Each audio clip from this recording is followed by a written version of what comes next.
Hi അസ്സലാമു അലൈക്കും. Welcome back ചെപ്പീസ് കിച്ചൻ. ഇന്ന് എനിക്ക് ചെറിയൊരു ഓർഡർ ഉണ്ടായിരുന്നു. അപ്പോൾ അത് വീഡിയോ എടുത്തിട്ട് നിങ്ങളെക്കിട്ട് ഷെയർ ചെയ്യാമെന്ന് വിചാരിച്ച്. അപ്പോൾ ഞാൻ ഫസ്റ്റ് മസാലയാണ് റെഡിയാക്കുന്നത്.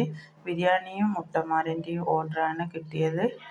അപ്പോൾ ഇത് സവാള വഴന്ന് വരുന്ന സമയത്ത് ഇതിലേക്ക് ഞാൻ ഇഞ്ചി, വെളുത്തുള്ളി, പച്ചമുളക് ഇതെല്ലാം ചതുക്കിയിട്ട് ഇട്ട് കൊടുത്തിട്ടുണ്ട്.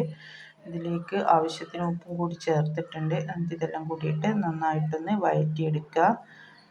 ഇത് സവാള വഴന്ന് വരുന്ന സമയത്ത് ഇതിലേക്ക് ഞാൻ തക്കാളി ചേർത്ത് കൊടുക്കുന്നുണ്ട്. തക്കാളി ചേർത്ത് കൊടുത്തിട്ട് ഒന്നും കൂടി നന്നായിട്ട് വഴറ്റിയെടുക്കുക. എൻ്റെ വീഡിയോ കണ്ടുകൊണ്ടിരിക്കുന്ന സമയത്ത് നിങ്ങൾക്ക് ഇഷ്ടപ്പെടുകയാണെങ്കിൽ മറക്കാതെ തന്നെ ആ ലൈക്ക് ബട്ടൺ ഒന്ന് ക്ലിക്ക് ചെയ്യാണ്. ചാനൽ ഇതുവരെ സബ്സ്ക്രൈബ് ചെയ്യാത്തവരുണ്ടെങ്കിൽ ഒന്ന് സബ്സ്ക്രൈബ് ചെയ്ത് സപ്പോർട്ടും കൂടി ചെയ്യുക. ഇത് ബിരിയാണി ഉണ്ടാക്കാൻ കുറച്ച് ലേറ്റായിപ്പോയി. പറഞ്ഞ സമയത്തിനേക്ക് കൊടുക്കണമല്ലോ, അതുകൊണ്ട് കുറച്ച് തിരക്കാണ്. അപ്പോൾ ചിക്കൻ വിളിച്ചു പറഞ്ഞിട്ട് കൊണ്ടുവരാൻ കുറച്ച് ലേറ്റായിപ്പോയി. അപ്പോൾ അതാണ് ഞാൻ ഇപ്പോൾ ഫ്രൈ ചെയ്യുന്നത്. അല്ലാണ്ട് ഫസ്റ്റ് നമ്മൾ ചിക്കൻ ഫ്രൈ ചെയ്തിട്ടാണല്ലോ മസാല റെഡിയാക്കുക. അപ്പോൾ ഇതാ ചിക്കൻ ഫ്രൈ ആക്കാൻ ഇട്ടിട്ടുണ്ട്. ഇനി ഞാൻ ഓരോരോ വെച്ചായിട്ട് ഇതിലേക്ക് ഫ്രൈ ആക്കിയിട്ട് ഇട്ട് കൊടുക്കുന്നുണ്ട്. ഫുള്ള് ഒന്നിച്ചിട്ട് ഫ്രൈ ആക്കി എടുക്കാൻ പറ്റില്ലല്ലോ. അപ്പോൾ ഫ്രൈ ആക്കിയിട്ട് ലാസ്റ്റ് ഇതിൻ്റെ പൊരിച്ച എണ്ണ ഉണ്ടല്ലോ, അതും കൂടി ഇതിലേക്ക് ഒഴിച്ചു കൊടുക്കുകയാണ്. നല്ലൊരു ടേസ്റ്റ് കിട്ടും.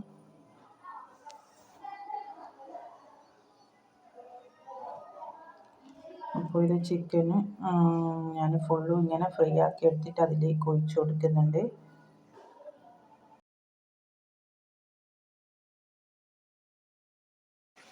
അപ്പോൾ ചിക്കൻ ഇതും കൂടി ഫ്രൈ ആക്കാൻ ഇട്ടിട്ടുണ്ട്. ഇനി ഒരു ബാച്ചും കൂടിയുണ്ട് ഫ്രൈ ആക്കി എടുക്കാൻ. അപ്പോൾ ഇതാ ഞാൻ മസാലയിലേക്ക് കുറച്ച് മല്ലിയില ചെറുതായിട്ട് കട്ട് ചെയ്തതും, പിന്നെ കുറച്ച് ലെമൺ ജ്യൂസ്, പിന്നെ കുറച്ച് ഗരം മസാലപ്പൊടി ഇതെല്ലാം കൂടി ചേർത്തിട്ട് ഒന്നും കൂടി ഒന്ന് മിക്സ് ആക്കി എടുക്കുകയാണ്.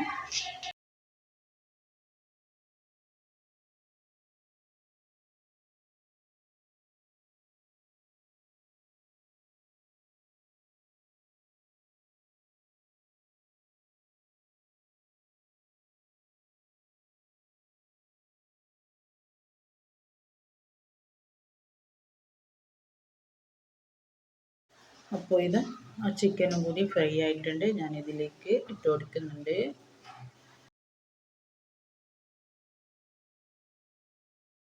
അപ്പോൾ ഇത് ബാക്കി ഫുള്ളും ഞാൻ ഫ്രൈ ആക്കി എടുത്തിട്ട് എണ്ണയോടെ തന്നെ ഞാൻ ഇതിലേക്ക് ഒഴിച്ചു കൊടുത്തിട്ടുണ്ട്.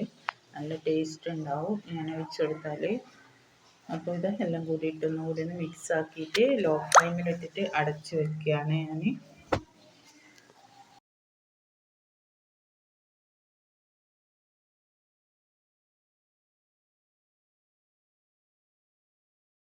എന്നിട്ടൊന്ന് ഉപ്പ് ചെക്ക് ചെയ്ത് നോക്കുകയാണ്. കുറവാണെന്നുണ്ടെങ്കിൽ ഇട്ട് കൊടുക്കുക. അപ്പോൾ അതിൻ്റെ ഉപ്പെല്ലാം കറക്റ്റ് തന്നെയുണ്ട്. ഇനി ഇതാ ഞാൻ അടച്ച് വെക്കുകയാണ്. ഇനി ഞാൻ റൈസ് റെഡിയാക്കാനായിട്ട് തുടങ്ങിയാണ്. അതിന് വേണ്ടിയിട്ട് ഒരു പാത്രം വെച്ചിട്ടുണ്ട്. ഞാൻ 2 കിലോ അരിൻ്റെ ബിരിയാണിയാണ് വെക്കുന്നത്. ഇനി ഓയിലോ ഗീയോ എല്ലാം ഒഴിച്ച് കൊടുത്തിട്ട് അതിലേക്ക് ഒരു സവാളയും കൂടി ഇട്ട് കൊടുത്തിട്ടുണ്ട്. എന്നിട്ട് ഒന്ന് നന്നായിട്ട് ഫ്രൈ ആക്കി എടുക്കുകയാണ്.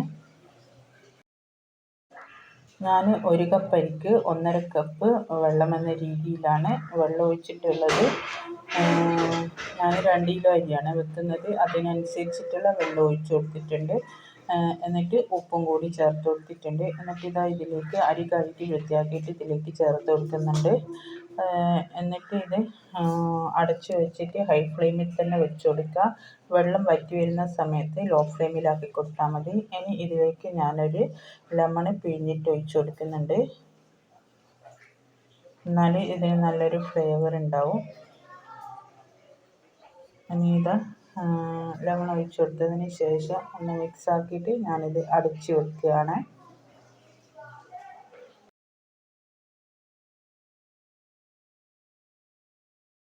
അപ്പോൾ എൻ്റെ ചോറ് നന്നായിട്ട് റെഡി ആയിട്ടുണ്ട്. ചെമ്പ് ഫുള്ളും ഉണ്ട്.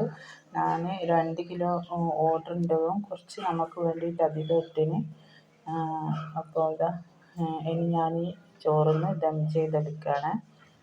ചോറിടാം. മസാലയിലേക്ക് ഇട്ട് കൊടുക്കുന്നുണ്ട്.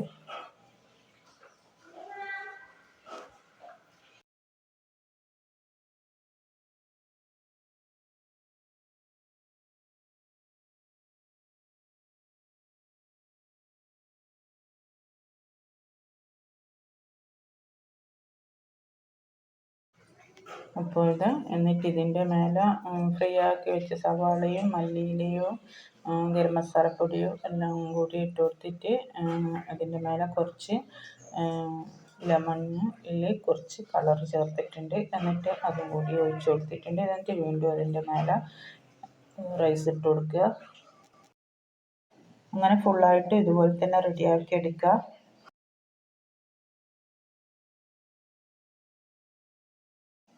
അപ്പോൾ ഞാൻ ഫുള്ളും ദം ചെയ്തെടുത്തിട്ടുണ്ട്. ചെമ്പ് ഫുള്ളായിട്ടുണ്ട്. ചെമ്പ് കുറച്ച് ചെറുതായിപ്പോയി. ദം ചെയ്യുന്ന ചെമ്പ് കുറച്ച് വലുതെടുക്കണേനു എന്നോട് ചെറുതായിപ്പോയി, അതുകൊണ്ട് ഫുള്ളും ഉണ്ട്. അപ്പോൾ ഇൻഷാ അല്ലാഹ് അസ്സലാമു അലൈക്കും.